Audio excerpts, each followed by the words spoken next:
भागलपुर जिले के तिलका मांझी के रहने वाले संजय कुमार सिन्हा ने जिलाधिकारी के जनता दरबार में अपनी फरियाद को लेकर पहुंचे। मामला कहलगांव के अंतिचक स्थित जमीन के दाखिल खारिज से जुड़ा हुआ है। इस मामले को लेकर संजय कुमार सिन्हा ने कहा कि अपने इस जमीन का कुछ हिस्सा बिक्री किया गया था, वही मेरे द्वारा बिक्री किए गए जमीन को ठीक है। जमीन को जमीन खरीदार के द्वारा कहलगांव अंचल में दाखिल खारिज के लिए ऑनलाइन आवेदन दिया गया था, लेकिन कहलगांव के अंचल अधिकारी ने अपने पद का दुरुपयोग करते हुए दाखिल खारिज को निरस्त कर दिया गया। साथ ही साथ न्यायालय एवं वरीय पदाधिकारी के आदेश को नजरअंदाज कर दाखिल खारिज अधिनियम के अवहेलना करते हुए मुझे चिन्हित कर मेरी जमीन को विवादित करने एवं मेरे द्वारा बेची गई जमीन को दाखिल खारिज नहीं कर मुझे आर्थिक, मानसिक एवं शारीरिक रूप से परेशान किया जा रहा है। वो एक्चुअली उनको आवेदन देने के लिए आए थे। कहलगांव अंचलाधिकारी के द्वारा मेरे साथ जो है जाति किया जा रहा है, जानबूझकर हमको चिन्हित करके मेरे ज़मीन को जो है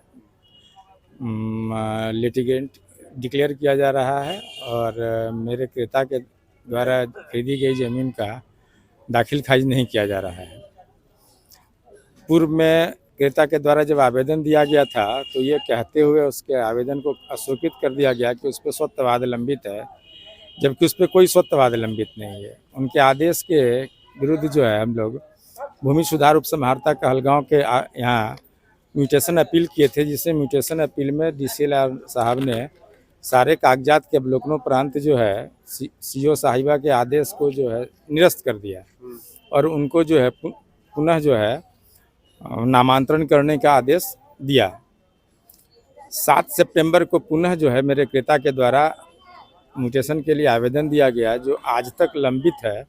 इस बीच DCLR महोदय के द्वारा एक सप्ताह के अंदर 19/11/2024 को एक सप्ताह के अंदर म्यूटेशन करने का भी आदेश दिया गया था, परंतु उसका भी कंप्लायंस नहीं हुआ। आज 4 माह होने को है CO साहिबा के द्वारा न तो DCLR महोदय के आदेश का, नहीं उनके निर्देश का कोई कंप्लायंस हुआ है। वो मेरा फ़ोन भी रिसीव नहीं करती हैं और इस बीच जो है सारे कागजात को संलग्न करके CO साहिबा को हमने 29/10 को आवेदन दिलवाया था अपने क्रेता से।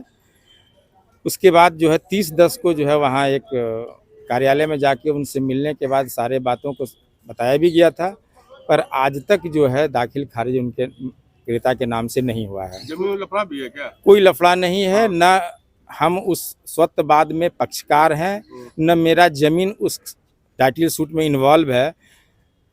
ऑनरेबल सब जज कहलगांव के द्वारा एक ऑर्डर पास किया गया था 29/3/2023 को, उसमें स्पष्ट लिखा हुआ है कि खसरा जो है उसमें इन्वॉल्व नहीं है, लेकिन वो जानबूझकर CO कहलगांव अगर बिचौलिया के द्वारा जाएंगे तो वो म्यूटेशन हो जाएगा, अगर हम डायरेक्ट गए हुए हैं तो म्यूटेशन नहीं हो रहा है। आप लोग मीडिया बंधु समझ सकते हैं कि इसके पीछे क्या वजह हो सकता है। कभी मांग भी किया, पैसे का मांग की? ये तो ऐसा है क्या, मीडिया कर्मी को, सभी को, आम जनता को भी बात मालूम है कि अगर म्यूटेशन नहीं हो रहा था किस वजह से नहीं हो रहा है। अगर उसमें कोई वजह है तो म्यूटेशन को रिजेक्ट कर दे वो ना। वो एक बार रिजेक्ट की तो DCLR साहब ने उनके आदेश को सेटिसाइड कर दिया। पुनः भी अगर उनको लगता है कि मेरे ज़मीन में किसी भी तरीके का लफड़ा है, किसी भी तरीके का जो है कानूनी अड़चन है, तो उसको रिजेक्ट कर दें। वो रिजेक्ट नहीं कर रही हैं, अपने लॉगिंग पे जो पेंडिंग रखी हुई हैं। मेरा नाम संजय कुमार सिन्हा है।